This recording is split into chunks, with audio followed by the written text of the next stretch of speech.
Hey, I figured I would find you here. Are you alright? Well, no. You've seemed different lately. I carry the dark magic we encountered within me. It was a heavy burden. Oh, Maze and I tried to dispel it today. He called it intractable, and I would agree. I'm sorry. It's not your fault. Both of us were caught unaware. But it's fine, I can manage it. Are you alright? I'm still disturbed by what happened, but I'll be okay. I'm more worried about tomorrow. I'm not looking forward to it either. Maze did have a point, though. What do you mean? Rolstead is a threat. Obviously, the magic can spread and take more souls by force. And for all we know, the Valtimerians could be involved. The work of a powerful wizard, no doubt. I'm not so sure anymore. What else could it possibly be? While I struggled with this magic, I've had visions. Visions of some kind of cosmic force. What are you saying? Those people called me spawn of Enta, and so did the voice in my head. So, you think you're the descendant of an old god? I don't know. Maybe. What if it's just a confusion tactic? It still makes me wonder. Especially since I don't know who my birth mother is. Adriana never told you? Adriana never found her. She discovered me alone in the woods as an infant. I think the magic is just running circles in your head, and you're lacking sleep too. But I understand your path of thought. It might be best, though, to hold off on making conclusions before knowing more. Yeah, you're right.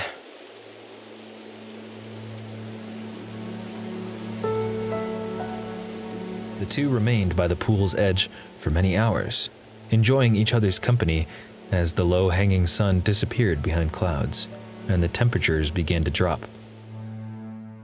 Just before nightfall, they joined Maze at the cabin to have their evening meal and prepare for travel the next morning. The group was mostly silent, the thought of imminent battle causing the rise of nerves. Maze tried his best to lighten the mood a little, and though he didn't show it, he too was nervous.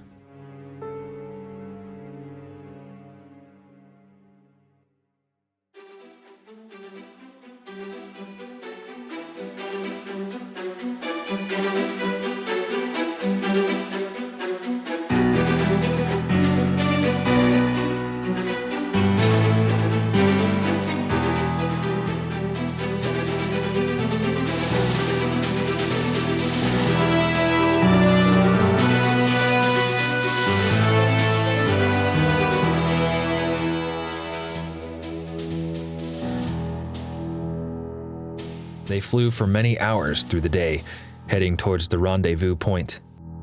Casper needed multiple breaks, however, as he was just barely large enough to carry the three of them.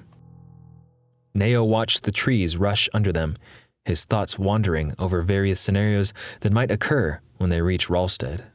But all were speculative and without foundation. All he could do was guess. By the time it was mid-afternoon, they spotted in the distance a large encampment in a clearing with many tents. Attention was quickly drawn at the sight of a dragon, and a handful of soldiers closed in with their weapons drawn as Casper landed at the edge of the clearing.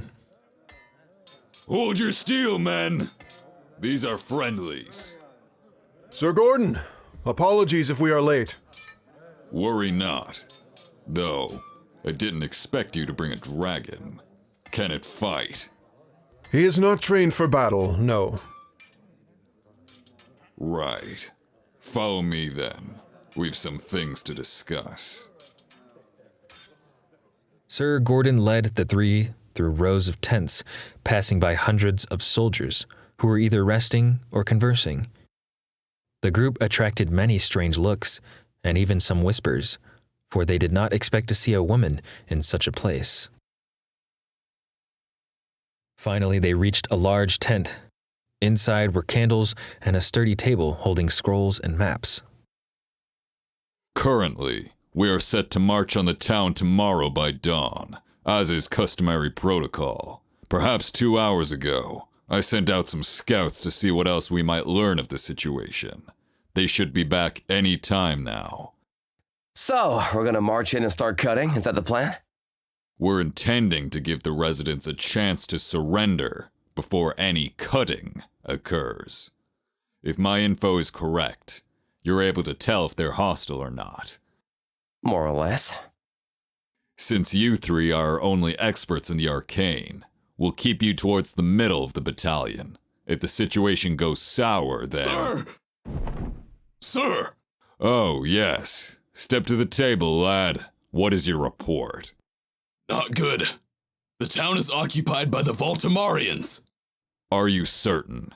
Aye. They fly the flag of New Voltim. I estimate perhaps 2,000 soldiers. You did not tell me there was an army there. There wasn't one last time we were there. Well, there is now, and the threat we face has increased twofold. They outnumber us 2 to 1. How many soldiers do we have? 200 cavalry, 200 archers, and 800 infantry. Another thing, sir. What? It seems they were preparing to move further inland. Blast! Ride out immediately. Bring word to all the nearest outposts that still have reserves. Then continue on to the capital. Yes, sir! We are ill prepared for this battle, but we are the only bastion in the area to stop them. Are we still to march on Rolstead? No. We'll set out soon, just down the road. There's an open area where we can keep watch and meet them if they decide to march.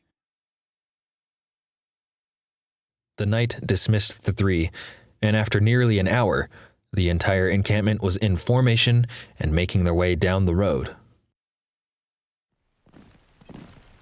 Maze, Neo, and Evelyn marched along beside the cavalry in silence, the sound of horse hooves clopping and armor clinking filling the air. Evelyn reached out and held Neo's hand in an attempt to quell the fear and anxiety, their fingers interlocking. They reached a bend in the road where the number of trees dwindled and the battalion filtered out into a large clearing where a small creek bubbled through the middle.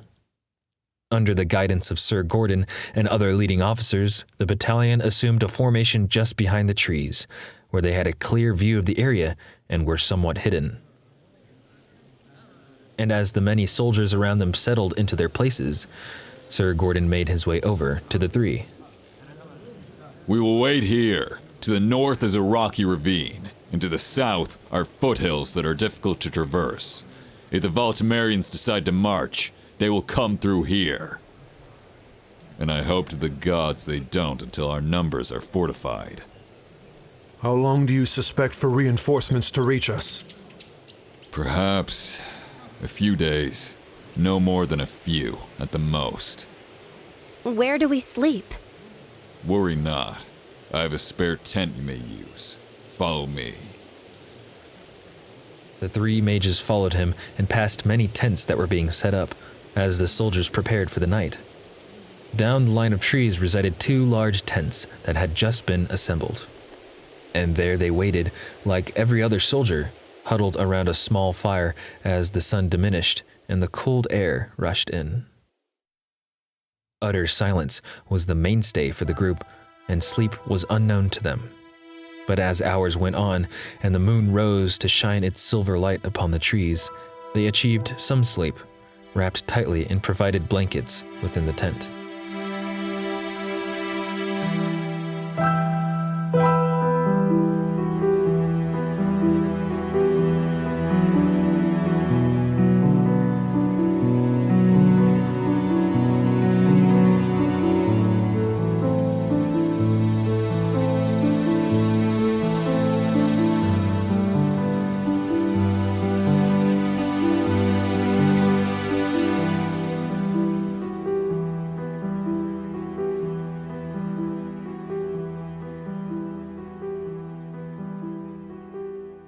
A heavy mist lay over the land, wafting through the trees.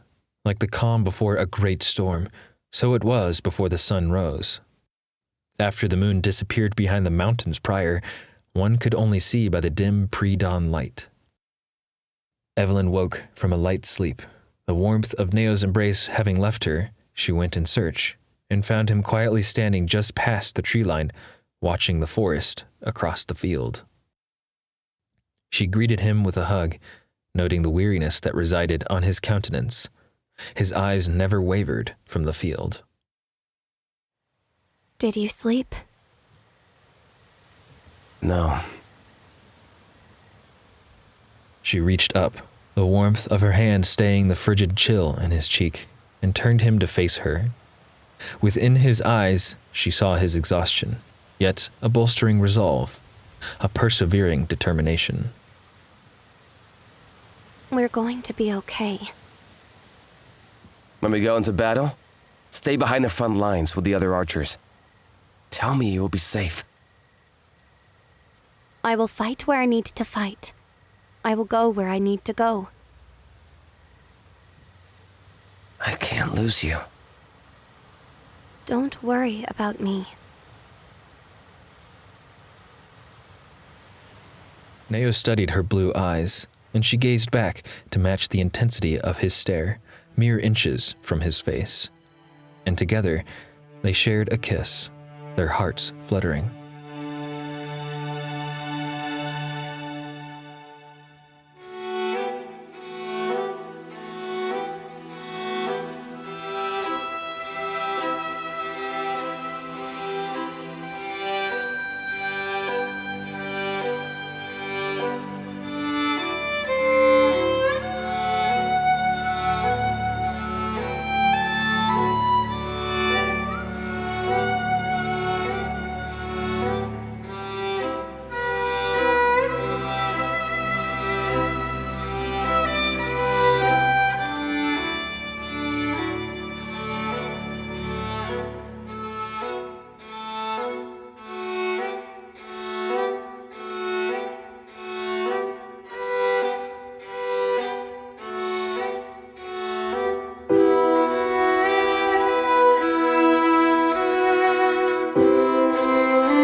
They're here! The Volmarians are coming! The Volmarians are coming! Rise! Assume battle formation! Gather your metal, lads! Sir Gordon's voice carried through the ranks, and quickly the area was bustling with movement. As the infantry took positions just behind the tree line, the cavalry lined up before them, and the archers readied their bows. As discussed, the three mages took their place near the middle of the battalion, the field barely visible just beyond the row of horses. A hush settled over the battalion, and they waited as the first rays of sunlight began to spill over the horizon, illuminating the field in a brilliant golden hue. The sound of 2,000 soldiers marching grew louder and closer, until finally it stopped and the mist parted. And there before them, across the field, was the army of New Valtim, their proud red and gold colors shining in the light of dawn, the regal flag holding the royal crest, the rows and rows of armored soldiers, a contrast to the green and black colors of Orison. Draw!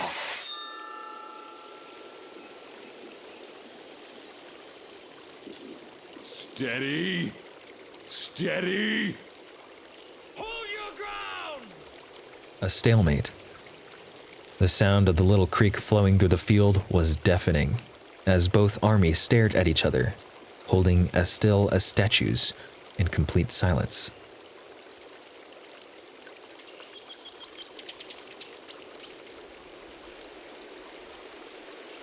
Charge!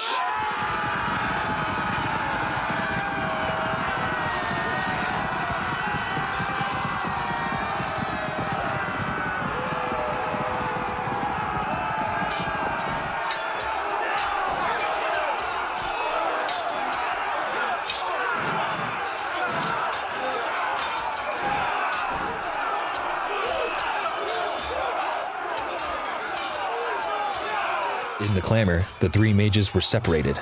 Maze worked his way along the front line, his staff a blur as it spun around his body. His movements were almost dance-like.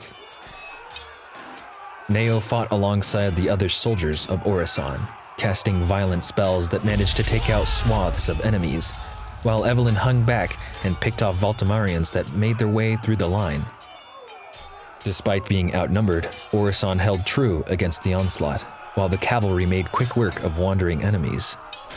And the battle raged on, as more Valtimarians and Orisonians fell alike. Blood ran free along the soil, and the creek turned a crimson red. And as Neo fought and fought, the adrenaline rushing through his veins, his mind numb, the dark fragment within him awakened once more, and he stumbled back. An enemy rushed him and knocked the sword from his hand, and they tumbled to the ground. The man wrapped his hands around Neo's neck, and suddenly a plume of dark magic billowed from his mouth. But Neo quickly deflected it and thrust a bolt of energy through the man's core. He flopped over, dead, and Neo scrambled away from the front line, dazed. Neo opened his mind and peered at the battlefield before him. It was like staring into the abyss. The light of Orison's army surrounded him, holding back the darkness of the Valtimarian army, like the waves of a lake lapping away at the shore. But as he gazed further into the deep, he found the source of it all. Thousands of lines in the ethereal plane, all converging on a single point. Neo opened his eyes and picked up his sword. He knew he had to get to that point. Mace! Mace! Neo clambered over the various bodies, his eyes rapidly scanning the area. Finally, he found the old wizard and drew closer. Maze swung his staff about, a font of magic gathering at the tip, and he thrust it forwards into the ground. Jagged spikes of stone erupted from the earth and impaled several soldiers, killing them instantly. Mace, there's a source! What boy? Why aren't you fighting? There's a commanding unit behind their ranks. We take that out, and I'm certain the army will collapse. Maze opened his mind and examined the battlefield. He shook his head, perplexed. I don't see what you speak of, but I trust your insight. Come, let us find Sir Gordon. Their numbers were dwindling, and time was not their friend. Maze and Neo found Sir Gordon in the fight and explained what needed to be done. The knight then mounted his horse and called the cavalry to his side, moving to cause a distraction, to divert attention. As Neo and Maze receded from the battle, he paused to look for Evelyn and saw her in the distance, slinging arrows. It only brought him a little relief, and the two continued away and into the trees. they carefully made their way further around the flank, keeping a close eye on the field. I think I see what you mean. Maze pointed, and Neo's eyes followed. One man, one commander. He wore no armor and held no weapons as he faced the battle. A wizard of sorts. The ethereal lines that Neo saw converged on the very spot he stood. Suddenly, a horn echoed from across the field, and with a great uproar, the army of Orison shifted, and the ranks of the Voltimerian army followed in suit. The commander was exposed. Together they burst from the forest, and as they drew closer, the commander turned to face them, locking eyes with Neo. And without breaking his gaze, a man hoisted a spell in his hands.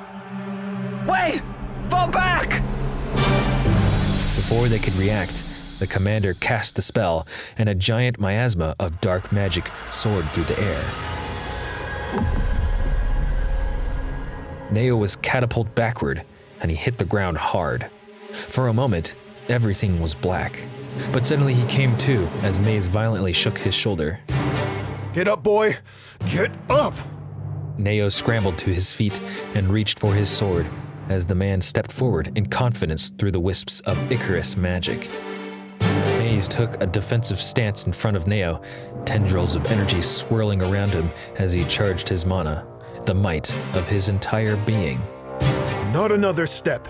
This is where it ends.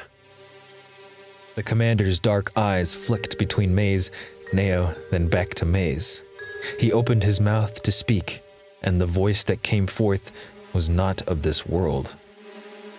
Yes, this is where it ends.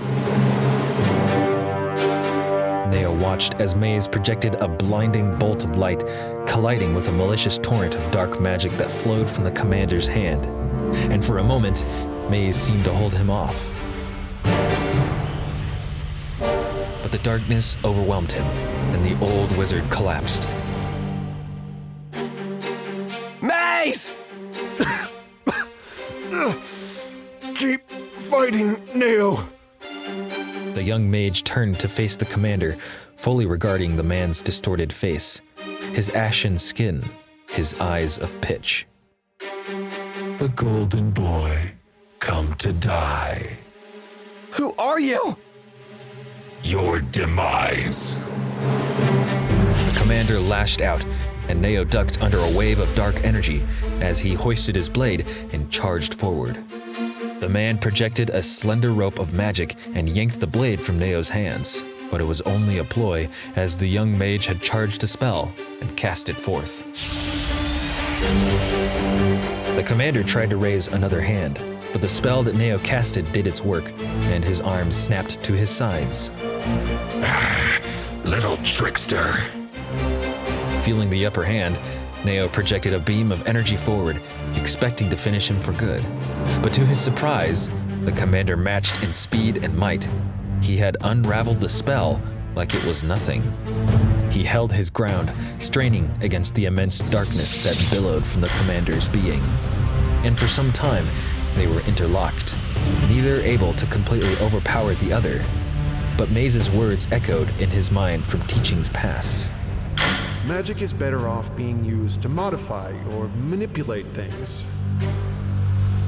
He glanced over at the creek that bubbled through the field, perhaps 20 paces away, and spared one hand from the torrent.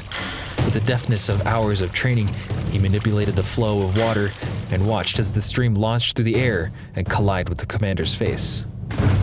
The man spluttered and released his magic as Neo rushed at him with another spell. But the commander recovered and thrust him backward with a pulse of energy. I tire of your games. Surrender or die. Never! And once again, they were interlocked where they stood, Neo's bright magic holding fast against the billowing plumes of darkness.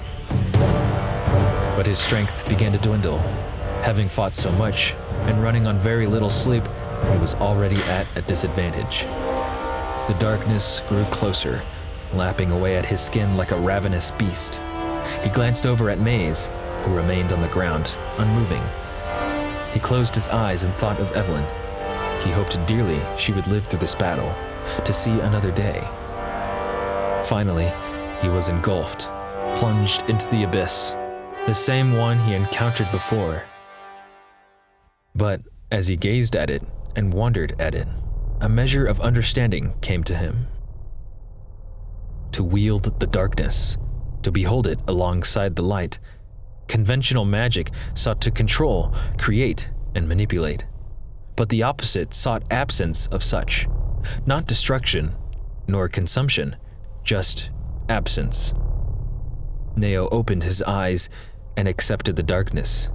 It was ravenous and empty, yet whole, endlessly so hungry. Impossible. Neo collected himself and mustered every ounce of might he had left. In his hand, he charged a swirling mass of darkness, but within resided a brilliant and blinding bolt of light, flashing through the folds of dark magic.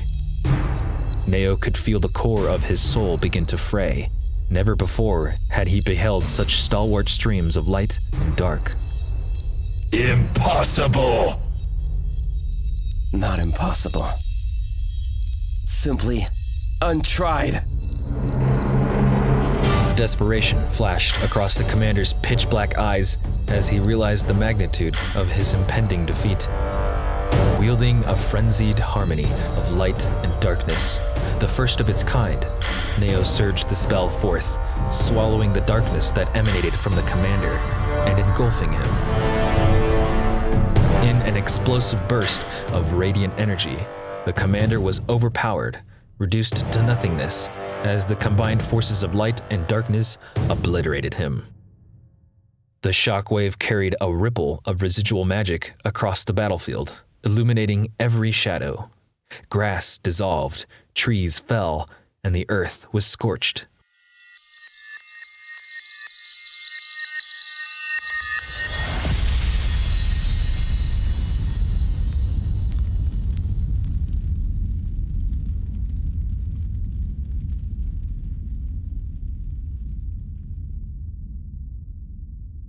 The resolve and command of every Voltimerian soldier was shattered, and just as if the marionette strings were snipped, so did they collapse where they stood.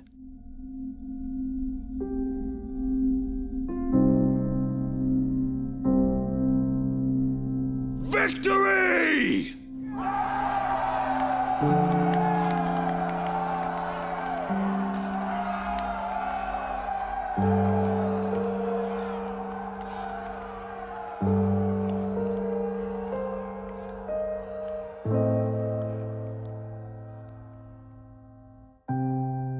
Neo slowly sat up, his body battered and covered in blood. Dazed, he looked around. The field was now littered with the fallen, a harsh testament to the struggle of Orison. Victory was theirs, but not without an immense cost.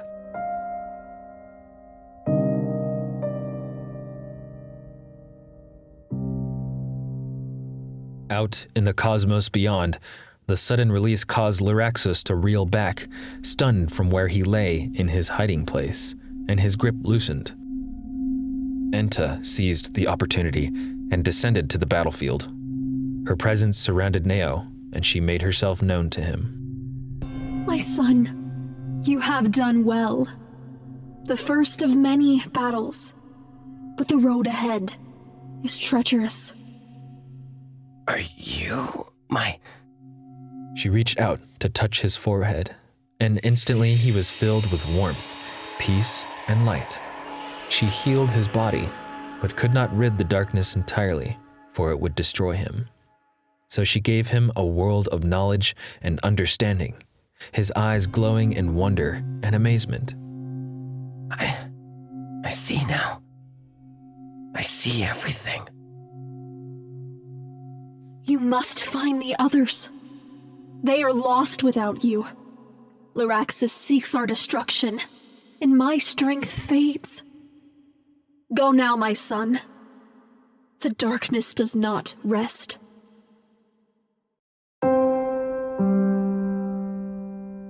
And as her presence receded, Neo fell into a deep and dreamless sleep, the first in many nights. Enta returned to her defensive maneuver just in time to meet the force of Laraxos. She focused all of her might in holding him back and watched the world below, hoping, waiting,